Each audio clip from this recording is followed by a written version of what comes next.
The Medina of Tunis lies in the old part of the Tunisian capital, Tunis.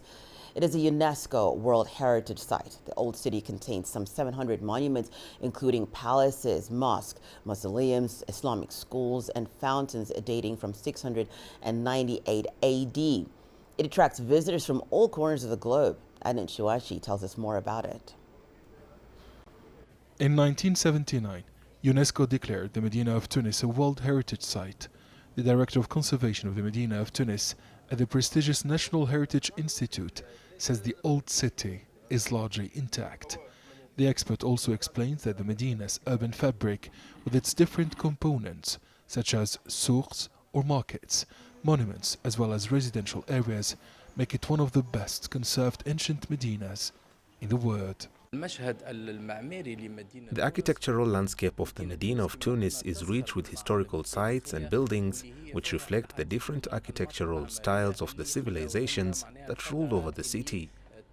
The Andalusian, Maghribian and Italian influences are the most important ones characterizing the Medina. This unique city is a mixture of architectural arts and the imprint of several civilizations.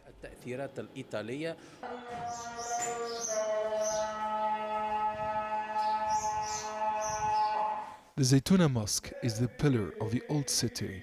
It has 160 columns brought from the ruins of the old city of Carthage. The mosque is the oldest in the capital city Tunis and covers an area of 5,000 square meters. This major mosque at the center of the old Medina is a masterpiece of architecture. It has the imprints of pre-Islamic art like Roman sculptures and Christian art, in addition to Islamic art. The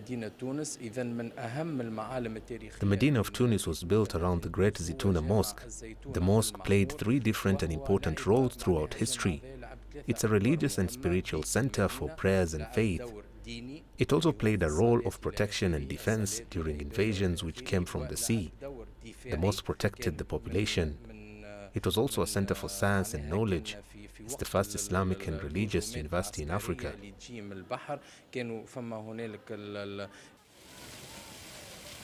The Medina is protected by its double row of walls and 24 gates. Only 5 gates have survived the test of time. Bab al-Bahr, or the Gate of the Sea, reminds residents of the era when the waves of the Mediterranean reached the old city and knocked on its doors. The Gate of the Sea is well known because it has a European and Mediterranean dimension. Bab al-Bahr is also called the Gate of France because it opens directly onto the Avenue of France and the Avenue Bourguiba. It was since the Middle Ages the promenade of the navy and caravanserai of European powers represented in Tunis. At the early 19th century, the city of Tunis exported more than 500,000 shashiyas to all the Mediterranean basin, especially to Arab and Muslim countries. This boutique belongs to the Blayish family. Their ancestors worked in the same place more than 300 years ago. This place is very special in particular because it embodies at the same time a tangible cultural heritage with its shops and the souk, as well as an intangible heritage because of its craftsmanship. One should not renounce his past, but rather build on it in order to grow by showcasing and protecting heritage. During the height of its civilization, the old city of Tunis was viewed by scholars, travelers and merchants as a link between the Maghreb region in North Africa, the Mediterranean basin and the East. Medina of Tunis has always welcomed exchanges of influences in the field of arts and architecture.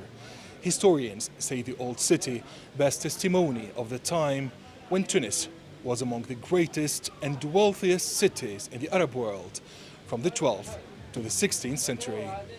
Adnan Chouachi, CGTN, Tunis.